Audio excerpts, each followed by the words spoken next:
ಅಂತ ಎಲ್ಲರಿಗೂ ಗೊತ್ತಿದೆ. ಅದರಲ್ಲೂ ನನ್ನ ಕೇಸಿನ ವಿಚಾರವಾಗಿ ಬಹಳ ಇಂಟ್ರೆಸ್ಟಿಂಗ್ ಆಗಿ ಮಾಡ್ತಾ ಇದ್ದಾರೆ ನೋಡಿ. ಎಲ್ಲ ಬರೀ ಸ್ಟೇಟ್ಮೆಂಟ್ಗಳನ್ನೇ ತಗೊಂಡಿದ್ದಾರೆ.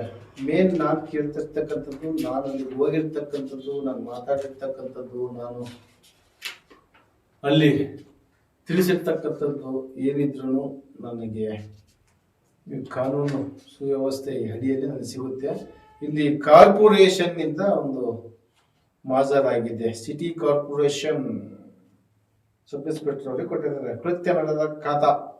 ಕೃತ್ಯ ಸ್ಥಳದ ಖಾತಾ ಉತ್ತಾರವನ್ನು ನೀಡಲು ಕೋರಿರುವ ಪೊಲೀಸ್ ಇನ್ಸ್ಪೆಕ್ಟರ್ ಕೆಟಿಜೆ ನಗರ ಪೊಲೀಸ್ ಠಾಣೆ ದಾವಣಗೆರೆ ಅವರ ಪತ್ರ. ಕೆಟಿಜೆ ನಗರ ದಾವಾ 74/25 ಮೇಲ್ಕಂಡ ವಿಷಯಕ್ಕೆ ಸಂಬಂಧಿಸಿದಂತೆ ದಾವಣಗೆರೆ ಮಹಾನಗರ ಪಾಲಿಕೆ ವ್ಯಾಪ್ತಿಯ ವಾರ್ಡ್ ನಂಬರ್ 11/25 ದಾವಣಗೆರೆ ನಗರದ ಕೆವಿ ಬಡಾವಣೆ 4ನೇ ಮೇನ್ 2ನೇ ಕ್ರಾಸ್ನಲ್ಲಿ ವಾಸವಾಗಿರುವ ಶ್ರೀಮತಿ ಸುಧಾರಾಣಿ ಗಂಡ ಮನೋಜ್ ಕುಮಾರ್ ಇವರ ವಾಸದ ಮನೆ 460 ಅಲ್ಲಪ್ಪ 420. ಮಹಾನಗರ ಪಾಲಿಕೆಯವರೇ, ಇವ್ರು ತಪ್ಪು ಮಾಡಿರೋ, ನೀವು ತಪ್ಪು ಮಾಡಿರೋ ನೋಡಿ. ಖಾತಾ ಉತ್ತಾರ ನೀಡಲು ಉಲ್ಲೇಖಿತ ರೀತಿಯ ಪೊಲೀಸಿನ ಸದಸ್ಯ ಸಂಬಂಧಿಸಿದ ಈ ಕಚೇರಿ ಲಭ್ಯವಿರುವ KMF 24ರ ಈ ಯಥಾ ನಕಲು ದೃಢೀಕರಣ ಈ ಪತ್ರ ಲಗತ್ತಿಸಿ ಮಾಹಿತಿ ನೀಡಲಾಗಿದೆ. ಇದು ಕೊಟ್ಟಿರ್ತಕ್ಕಂಥದ್ದು ಕರೆಕ್ಟೇ. ಆದ್ರೆ ಅದೇ ಸಿಟಿ ಕಾರ್ಪೊರೇಷನ್ ದಫೇದಾರ್ ಅಂದ್ರೆ ಏನ್ ಹೆಲ್ತ್ ಇನ್ಸ್ಪೆಕ್ಟರ್ ನಿಖಿಲ್ ಅಂತ ಇದ್ನಲ್ಲ, ಮತ್ತೆ ಅವನೆಲ್ಲಿ ಈ ಕೇಸಲ್ಲಿ ನಿಖಿಲ ಇಲ್ಲ. ಅದನ್ನ ಯಾರು ಕೇಳ್ಬೇಕು? ಸುನೀಲ್, ಕೆಟಿಜೆ ನಗರ ಇನ್ಸ್ಪೆಕ್ಟರ್ ಸುನೀಲ್ ಮಾಡಿ. ಅದೇ ರೀತಿಯಾಗಿ ಆಸ್ತಿ ತೆರಿಗೆ, ನನಗೆ ಒಂದು ಮನೆ ಜಾತಕ ಯಾವ್ದಕ್ ಬೇಕು ಮಾರಾಯ? ನಾವು ಊರ್ ಬಿಟ್ಟು ಹೋಗಿದ್ವಲ್ಲ, ಅವಾಗ ಆಂಟಿಸೆಪ್ಟಿಕ್ ಬೇಲ್ ತಗೊಂಡಿರ್ತಕ್ಕಂಥದ್ದು ಹಾಕಿದ್ದೀವಿ. ಒಟ್ಟು ಚಾರ್ಜ್ ಶೀಟ್ ತಪ್ಪ ಕಾಣ್ಬೇಕು ನಿಮಗೆ. ಹೇಳಿಕೆಗಳು ಯಾರು ಏನು ಕೊಟ್ಟಿದ್ದಾರೆ ಅನ್ನೋದು ಬೇಕಾಗಿಲ್ಲ ನಿಮಗೆ. ಸಮಾಜವನ್ನ ಹದಗೆಡಿಸುವಂತ ಕೆಲಸವನ್ನ ಮಾಡ್ತಾ ಇದ್ದೀರಾ.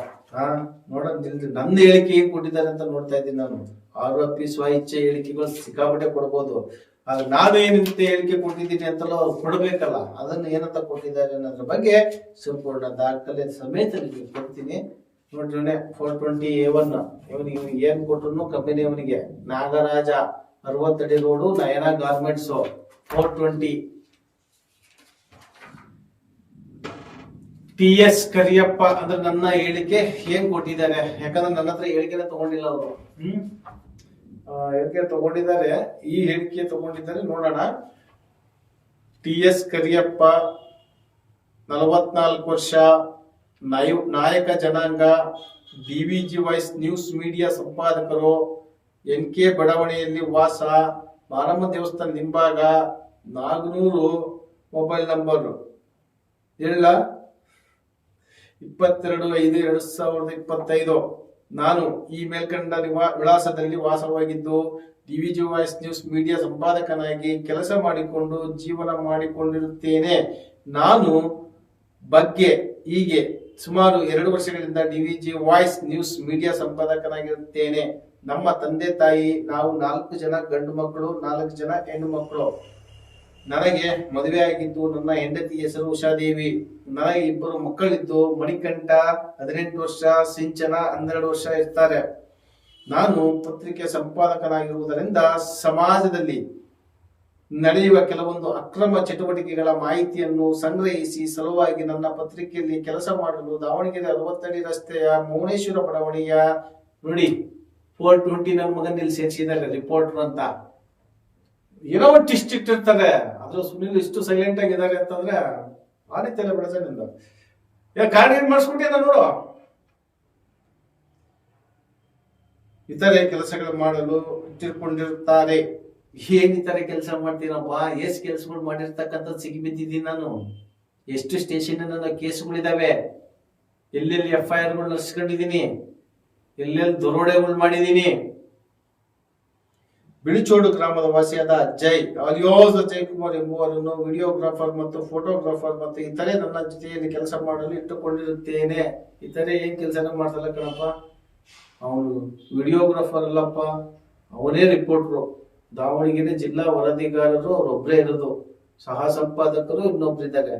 ನಾವು ಈ ಮೀಡಿಯಾದಲ್ಲಿ ವರ್ಕ್ ಮಾಡೋದು 3 ನಾನು ಮತ್ತೆ ಈ 420 ನನ್ನ ಮಕ್ಕಳನ್ನೆಲ್ಲ ಕರ್ಕೊಂಡು ನಾನು ಇಲ್ಲಿ ಬಂಡವಾಳ ಹಾಕಿ ಕುತ್ಕೊಂಡಿರೋ ಸ್ಟುಡಿಯೋ ಮಾರ್ಕೊಂಡು ಹೋಗ್ಲಾ ಅವ್ರ ಹೆಂಡ್ರ ಮಕ್ಳಿಗೆ. ಬಂದು 15 ದಿವಸಕ್ಕೆ ಅವ್ನ ಹೆಂಡತಿ ತೊಂದ್ರೆ ಐತೆ, ಅವ್ರಿಗೆ ತೊಂದ್ರೆ ಐತಿ, ಇವ್ರಿಗೆ ತೊಂದ್ರೆ ಆಗೈತೆ ಅಂತ ಲಕ್ಷ ಗಟ್ಟಲೆ ರೊಕ್ಕ ಇಸ್ಕೊಂಡು ಹೋಗಿದಾನ ಅವನ.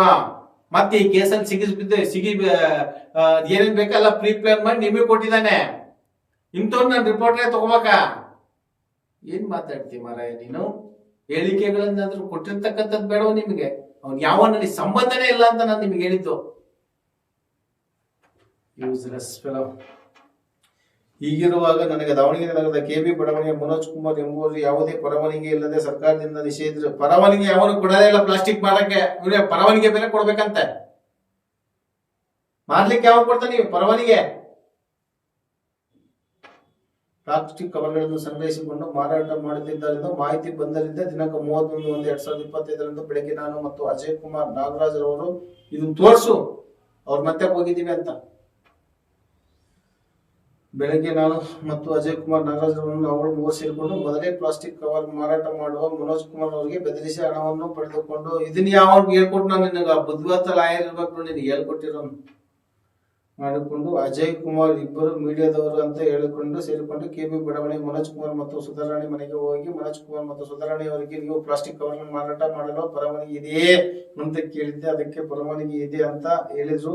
ತೋರಿಸುವಂತ ಹೇಳಿದ್ದಕ್ಕೆ ಇಲ್ಲ ಅಂತ ಹೇಳಿದ್ರು. ಅದಕ್ಕೆ ನಾನು ನಾಗರಾಜ್ ಅಜಯ್ ಕುಮಾರ್ ಬನ್ನಿ ಪೊಲೀಸ್ ಸ್ಟೇಷನ್ಗೆ ಕರೆದುಕೊಂಡು ಹೋಗಿ ಕೇಸ್ ಮಾಡ್ತೇವೆ ಅಂತ ಹೇಳಿದ್ದಕ್ಕೆ ಅವರು ಗಾಬರಿಯಾಗಿ ಇವತ್ತಿಲ್ಲ ಗಾಬರಿ, ಅವತ್ತಿತ್ತು ನೀ ಗಾಬರಿ ಬೇಡ ಅಂತ ಕೇಳಿದ್ದಕ್ಕೆ ನೀವು ನಾವು ಕೇಳಿದಷ್ಟು ಹಣ ಕೊಡಬೇಕು, ಈಗ ಇಲ್ಲೇ ಬಿಡುತ್ತೇವೆ. ಅದಕ್ಕೆ ಮನೋಜ್ ಕುಮಾರ್ ಮತ್ತು ಸುಧಾ ಅವರು ಒಪ್ಪಿದ್ರು. ಅದಕ್ಕೆ ಇಲ್ಲಿ ಬೇಡ ನೀವು ಹೈಸ್ಕೂಲ್ ಫೀಲ್ಡ್ ಬರೋ ಓಹೋ ಪ್ರೀ ಪ್ಲಾನ್ ಇವನೇ ಯಾಕೆ ಕೊಟ್ಬಿಟ್ಟ ನೋಡ್ರಿ ಸುನಿಲ್. ಅಲ್ಲಿ ಹೋಗ್ರಿ, ಇಲ್ಲಿ ಡೀಲ್ ಮಾಡ್ಬಿಟ್ರಿ, ಅಲ್ಲಿ ಡೀಲ್ ಮಾಡ್ರಿ, ಅಲ್ಲಿ CC ಕ್ಯಾಮ್ರಾಗಳು ಇರ್ತಾವೆ. ಎಂತೆಲ್ಲಪ್ಪ ನಿಂದು. ನನಗೆ ಸುನಿಲ್ ಅವ್ರೆ ನಿಮ್ ಮೇಲೆ ಯಾಕೆ ನನಗೆ ಬೇಜಾರು? ನಿಮ್ ಡ್ಯೂಟಿ ನೀವು ಮಾಡಿ ಕರೆಕ್ಟ್ ಆಗಿ ಅಂತ ಹೇಳ್ತಿದ್ದೀನಿ ಅಷ್ಟೇನೆ. ಹೈಸ್ಕೂಲ್ ಫೀಲ್ಡ್ಗೂ ನಿಮಗೂ ಏನ್ ಸಂಬಂಧ? ಅವನ್ KB ಎಕ್ಸ್ಟೇಷನ್ ಅಲ್ಲಿ ಮನೆ, ಅವ್ರ ಮನೆಗೆ ನಾನು ಹೋಗಿಲ್ಲ ಅಂತ ಹೇಳಿದ್ರೆ ಕೇಸಲ್ಲಿ ನನ್ನ ಹೆಸರು ಸೇರಿಸ್ಕೊಂಡಿದ್ದೀರಾ. ನನ್ನ ಜೊತೆಲಿ ರಿಪೋರ್ಟರ್ಗಳನ್ನ ವಿಡಿಯೋಗ್ರಾಫರ್ ಮಾಡ್ಕೊಂಡಿದ್ದೀರಾ. ನನ್ನನ್ನು ಏನಾದ್ರು ಒಂದು ಮಾಡ್ಕೊಂಡ್ಬಿಟ್ಟಿದ್ದೀರಲ್ಲ.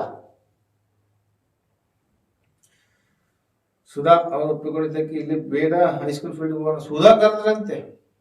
ನಂತರ ಮಧ್ಯಾಹ್ನ ಸುಮಾರು 12 ಗಂಟೆ ಸಮಯದಲ್ಲಿ ದಾವಣಗೆರೆ ಹೈಸ್ಕೂಲ್ ಫೀಲ್ಡ್ ನಲ್ಲಿ ಸುಧಾ ಮತ್ತು ಮನೋಜ್ ಕುಮಾರ್ ಅವರು ಬಂದ್ರು. ನಾನು ಮತ್ತು ನಾಗರಾಜ್ ಕ್ರೈಮ್ ಬ್ರಾಂಚ್ ಪೊಲೀಸ್ ರೂಪಾಯಿ ಕೊಡಬೇಕು, ಇಲ್ಲ ಅಂದ್ರೆ ನಿಮ್ಮನ್ನು ಜೈಲ್ಗೆ ಹಾಕ್ತೇವೆ ಎಂದು ಸರ್ಕಾರ ನಮ್ಮ ಅಪ್ಪಂದು ನಾನು ಹೇಳಿದ್ ಕೇಳುತ್ತೆ. ಹೈಕೋರ್ಟ್, JMFC ಕೋರ್ಟ್ ನಾನು ಎದುರಿಸಿದ 3.5 ಲಕ್ಷಕ್ಕೆ ಬೇಡಿಕೆ ಇಟ್ಟನೆ ಅಂತೆ. ನಮ್ಮಪ್ಪ ದುಡ್ದಿಟ್ಟಿದ್ದಲ್ಲಿ ಅವನ ಕಡೆಗೆ 3.5 ಲಕ್ಷ ಕೇಳ್ಬಿಡ್ತೀನಿ, ಅವ್ನು ಕೊಟ್ಬಿಡ್ತಾನೆ. ಮಾಡದ ಫ್ರಾಡ್ ಕೆಲಸ. ಅದಕ್ಕೆ ಅವರುಗಳು ಅಷ್ಟೊಂದು ಹಣವೆಲ್ಲ ಸ್ವಲ್ಪ ಕಾಲಾವಕಾಶ ಕೊಡಿ ಅಂತ ಕೇಳಿದ್ರು. ಅದಕ್ಕೆ ನಾವುಗಳು ಆಯ್ತು.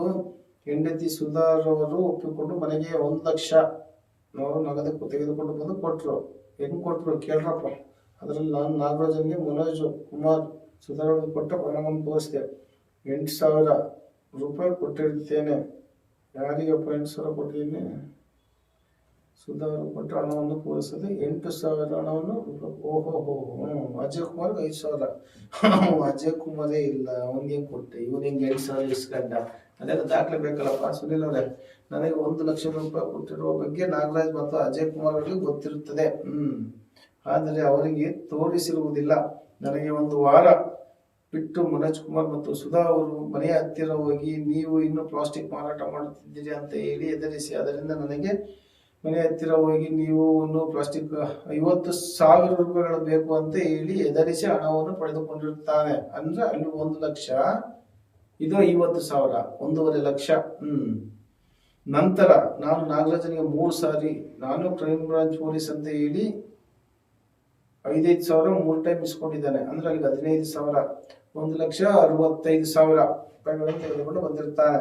ಇದಾದ ಮೇಲೆ ಅಂದ್ರೆ ಬಗ್ಗೆ ಕುರಿತು 15-20 ದಿನಗಳ ಹಿಂದೆ ಮತ್ತಿಂದು 4/4/2025 ರಂದು ಮಧ್ಯಾಹ್ನ ಸುಮಾರು 12 ಗಂಟೆ ಕೆವಿ ಬಡಾವಣೆಯ ಶಂಕರ ಮಠದ ಹಿಂಭಾಗ ರಸ್ತೆಯಲ್ಲಿರುವ ಪ್ಲಾಸ್ಟಿಕ್ ಕವರ್ಗಳನ್ನು ಮಾರಾಟ ಮಾಡುವ ಮನೋಜ್ ಕುಮಾರ್ ಅವರ ಮನೆಯ ಹತ್ತಿರ ನಾನು ಮತ್ತು ನಾಗರಾಜ್ ಅದೇನ್ ಪ್ರೂವ್ ಮಾತ್ರ ಮಾಡ್ಬಿಡಿ ಸರ್. ಫ್ರಾಡ್ ನ್ಯೂಸ್ಗಳು ಓದೋದಕ್ಕಿಂತಲೂ ಸುಮ್ಮನೆ ನೆಮ್ಮದೇ ಇರೋದು ಭಾರಿ ಬೆಸ್ಟ್. ನೋಡ್ಕೊಳ್ತೀವಿ ಬಿಡಿ, ಅಲ್ಲೇ ಕೋರ್ಟಲ್ಲೇ ನೋಡ್ಕೊಳ್ತೀನಿ. ನನ್ನ ಹೇಳಿಕೆ ಅಂತಿದ್ದು ನನ್ನ ಹೇಳಿಕೆ. ಎಷ್ಟು ಹೇಳಿಕೆಗಳು ಹಾಕಿದ್ಯಪ್ಪ. ಟಿ ಎಸ್ ಕರಿಯಪ್ಪ, ತಂದೆ ಸಿದ್ಲಿಂಗಪ್ಪ. ನಾನು ಮೇಲ್ಕಂಡ ವಿಳಾಸದಲ್ಲಿ ವಾಸವಾಗಿದ್ದು ಸಂಪಾದಕನಾಗಿದ್ದೇನೆ. ಯಾರು ಪರಿಚಯಸ್ಥ? ಆಟೋ ಚಾಲಕ ಮತ್ತು ಇನ್ನೊಬ್ಬ ಬಂದಪ್ಪ. ಆಟೋ ಚಾಲಕ, ಪರಿಚಯಸ್ಥ ವಿನಾಯಕ ಮತ್ತು ನಮ್ಮ ಪರಿಚಯಸ್ಥರಾದ ಸುನಿಲ್ ಇವರುಗಳು ಠಾಣೆಯಲ್ಲಿದ್ದು ನೋಡಿ ಗುರುತಿಸಿರುತ್ತೇನೆ. ನಾಗರಾಜನನ್ನು ನಾನು, ಸುಧಾ ಮತ್ತು ಮನೋಜ್ ಕುಮಾರ್ ಅವರು ಹತ್ತಿರ ನೀವುಗಳು ಅಕ್ರಮವಾಗಿ ಪ್ಲಾಸ್ಟಿಕ್ ಕವರ್ಗಳನ್ನು ಮಾರಾಟ ಮಾಡುತ್ತಿದ್ದೀರಿ ಅಂತ ಎದುರಿಸಿ ಬಲವಂತವಾಗಿ ಹಣವನ್ನು ಪಡೆದುಕೊಂಡ ಬಗ್ಗೆ ಹಾಗೂ ಉಳಿದವರ ಬಗ್ಗೆ ಮಾಹಿತಿಯನ್ನು ಪಡೆದುಕೊಂಡು ಬರಲು ಕಾಲಾವಕಾಶ ಕೊಡಿ ಅಂತ ಈ ನನ್ನ ವಕೀಲರು ಚರ್ಚಿಸಿಕೊಂಡು ಹಾಗೂ ಹಣವನ್ನು ಹೊಂದಿಸಿಕೊಂಡು ಬಂದು ಹಾಜರುಪಡಿಸಿ ವಿವರವಾದ ಹೇಳಿಕೆಯನ್ನು ನೀಡಿ ಸಹಿ ಮಾಡಿರ್ತೇನೆಂದು ಸಹಿ ಮಾಡಿದ ತಿಳಿಸಿ ಅವರಿಗೆ ಇದರ ಸಹಿ ಮಾಡಿರುವುದಿಲ್ಲ. ಅಪ್ಪ ದೇವ್ರೇ ದೇವ್ರೆ, ಮಾನವ ಮರ್ಯಾದೆ ನಾಚಿಕೆ ಏನಿಲ್ಲನಪ್ಪ ನಿನಗೆ. ನಿಮಗೆ ಹೆಂಗ್ ಇಷ್ಟ ಬರುತ್ತೆ ಹೆಂಗೆ ಗೀಚ್ಕೊಂಡ್ಬಿಟ್ಟಿದ್ದೀರಲ್ರಯ್ಯ. ಇವನ್ನೆಲ್ಲ ಎವಿಡೆನ್ಸ್ ಹೆಂಗ್ ತೋರಿಸ್ತೀರಯ್ಯ ಕೋರ್ಟಿಗೆ, ಜಡ್ಜಸ್ಗಳಿಗೆ ಹೆಂಗ್ ತೋರಿಸ್ತೀರಾ? ಸಾಕ್ಷಿ ಹೇಳಿಸ್ಬಿಡ್ತೀರಾ? ನನ್ನನ್ನ ಕರೆಕ್ಟ್ ನೋಡಿರ್ತಕ್ಕಂಥವನು, ನನ್ನ ಬಗ್ಗೆ ತಿಳ್ಕೊಂಡಿರ್ತಕ್ಕಂಥವನು, ನನ್ನ ಕಣ್ಣಲ್ಲಿ ಕಣ್ಣಿಟ್ಟು ನೋಡಿ ನಾನು ಆ ತರ ಕೆಲಸ ಮಾಡಿದ್ರೆ ಕುದ್ಗೆ ಹೋಗ್ಕೊಂಡ್ಬಿಡ್ತೀನೋ ಸುನಿಲ. ನಿಂತರ ಕಚಡ ಮಾತುಗಳು ನಾನು ಆಡಲ್ಲ ನೋಡಿ. ಇದೆಲ್ಲ ಪ್ರಕರಣದ ತನಿಖೆಗಳಿಗೆಲ್ಲ ದಿಕ್ಕು ತಪ್ಪಿಸೋ ರೀತಿಯಲ್ಲಿ ಮಾಡಿದ್ದಾರೆ. ನೋಡೋಣ ಏನೇನು ಮಾಡ್ತಾರೆ ಮಾಡ್ಲಿ. ಪೊಲೀಸ್ ನೋಟಿಸ್ಗಳನ್ನ ಎಷ್ಟು ಕೊಟ್ಟಿದ್ದಾರೆ ನನಗೆ ಬಂದಿದೆ ಸಾಕ ನೋಟಿಸು. ಈಗ ಅಜಯ್ ಕುಮಾರ್ ಅವ್ರದ್ದು ಹೇಳಿಕೆಯನ್ನ ನಾನು ನಾಳಿನ ವಿಡಿಯೋದಲ್ಲಿ ತಿಳಿಸ್ತೀನಿ. ಇನ್ನೇನು 420 ನಾಗರಾಜನ್ ತೋರಿಸೋ ಅವಶ್ಯಕತೆ ಇಲ್ಲ. ಅವನೇನೇನು ಹೇಳಿದಾನ ಗೊತ್ತಿಲ್ಲ. ಬಟ್ ಅಲ್ಲಿಗೆ ಹೋಗಿರ್ತಕ್ಕಂಥ ನಮ್ಮ ಅಜಯ್ ಕುಮಾರ್ ತಂದಿರ್ತಕ್ಕಂಥ ವಿಡಿಯೋದ CD ಕೊಟ್ಟಿದ್ದೀನಿ. ಅದನ್ನ ಏನೇನ್ ಮಾಡಿ ಕೋರ್ಟಿಗೆ ಕೊಟ್ಟಿದಾರೋ ನನಗೆ ಗೊತ್ತಿಲ್ಲ. ಆಮೇಲೆ ಅಲ್ಲಿ ಬಂದಿರ್ತಕ್ಕಂಥ ಎಲ್ಲರ ವಿಚಾರಗಳನ್ನ ತಿಳಿಸಿದ್ದಾರೆ. ಅದನ್ನ ಒಂದು ಸ್ವಲ್ಪ ತಿಳಿಸ್ಬಿಡ್ತೀನಿ ಒಂದು ನಿಮಿಷ. ಯಾಕೆಂತ ಹೇಳಿದ್ರೆ ಅಲ್ಲಿ ಸ್ಪಾಟ್ ಅಲ್ಲಿ ಇರ್ತಕ್ಕಂಥವ್ರು ಯಾರ್ಯಾರು ಏನೇನು ಅಂತ ಎಲ್ಲ ತಿಳಿಸಿದ್ದಾರೆ. ಯಾಕಂದ್ರೆ ಬಹಳ ಜನಕ್ಕೆ ಗೊತ್ತಿಲ್ಲ ಅಲ್ಲಿ ಬೇರೆ ಬೇರೆ ಒಳಗಡೆ ನಡೆದಿದೆ ಅಂತ. ಅದೇನೇನು ನಡೆದಿದೆ ಅನ್ನೋದ್ರ ಬಗ್ಗೆ ಸ್ವಲ್ಪ ನಿಮ್ಮ ಮುಂದೆ ಚರ್ಚೆ ಮಾಡ್ತೀನಿ. ಯಾಕೆ ಅಂತ ಹೇಳಿದ್ರೆ ಯಾರ್ಯಾರು ಅವತ್ತಿನ ದಿವಸ ಇದ್ರು ಅಂತ ಅವರೇ ಹೇಳಿದ್ದಾರೆ. ಏನಪ್ಪ, ಒಂದು ಗಂಡು ಒಂದು ಹೆಣ್ಣು ಮದುವೆ ಆಗಿದ್ದೇನೆ. ಅಜಯ್ ಕುಮಾರ್ ಹೇಳಿಕೆ ನೆಕ್ಸ್ಟ್ ಎಪಿಸೋಡಲ್ಲಿ ಭಾಳ ಕ್ಲಿಯರ್ ಆಗಿ ಹೇಳ್ತೀನಿ. ಯಾಕೆಂದ್ರೆ ಯಾರು ಹೇಳಿಕೆಗಳು ತಗೊಂಡಿದ್ರೆ ಗೊತ್ತಿಲ್ಲ. ಯಾಕಂದ್ರೆ ಪಾಪ ಅವ್ರವ್ರ ಹೇಳಿಕೆಗಳು ಅವ್ರವ್ರ ಇಷ್ಟ. ನಾವು ಕೊಟ್ಟಿರ್ತಕ್ಕಂಥ ಹೇಳಿಕೆಯಲ್ಲಿ ನಾನು ಮಾತಾಡ್ತಾ ಇದ್ದೀನಿ. ಇವ್ನು 420 ನನ್ನ ಮಗ ನಾಗರಾಜ್ಗೆ ಏನು ಕೊಟ್ಟಿದ್ದಾನೆ ಅದು ನನಗೆ ಅವಶ್ಯಕತೆ ಇಲ್ಲ. ಯಾಕಂದ್ರೆ ಅವರೆಲ್ಲ ಪ್ರೂವ್ ಮಾಡ್ಬೇಕಲ್ಲ. ಅವ್ರು ಏನ್ ಬೇಕಾದ್ರೂ ಮಾಡ್ತಾರೆ, ಏನ್ ಬೇಕಾದ್ರೂ ಮಾಡ್ತಾರೆ.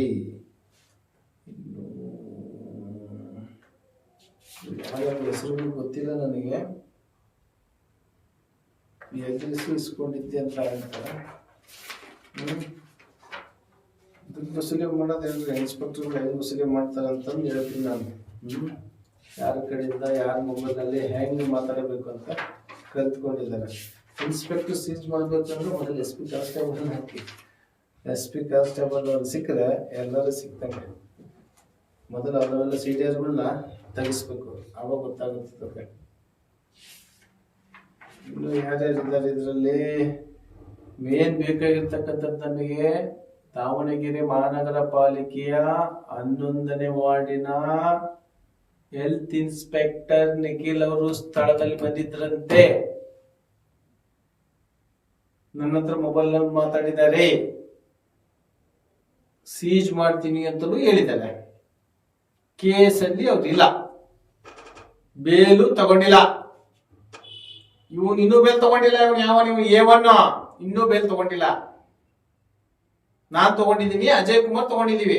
ಇನ್ನು ಉಳಿದಿರ್ತಕ್ಕಂಥ ಯಾರು ಬೇಲ್ ತಗೊಂಡಿಲ್ಲ. ಕಾರಣ ಇನ್ಸ್ಪೆಕ್ಟರ್ ಕೊಟ್ಟಿರ್ತಕ್ಕಂಥ ಸಲುಗೆ ಬೇಸುಗೆ ಅಲ್ಲ, ಸಲುಗೆ. ಮಾಡ್ಲಿ. ಕಾನೂನು ಯಾರಪ್ಪಂದು, ಸಂವಿಧಾನ ಯಾರಪ್ಪಂದು, ಬಾಬಾ ಸಾಹೇಬ್ ಅಂಬೇಡ್ಕರ್ ಅವರು ನೀಟಾಗಿ ಬರೆದಿಟ್ಟಿದ್ದಾರೆ.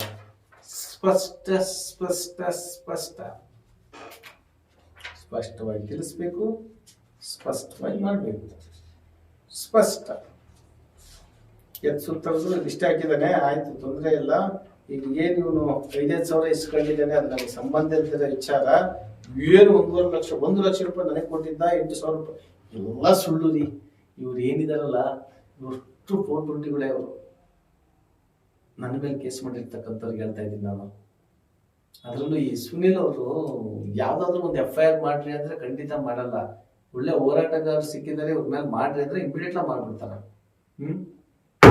ಇದಿಷ್ಟು ಇವತ್ತಿನ ಸುದ್ದಿ.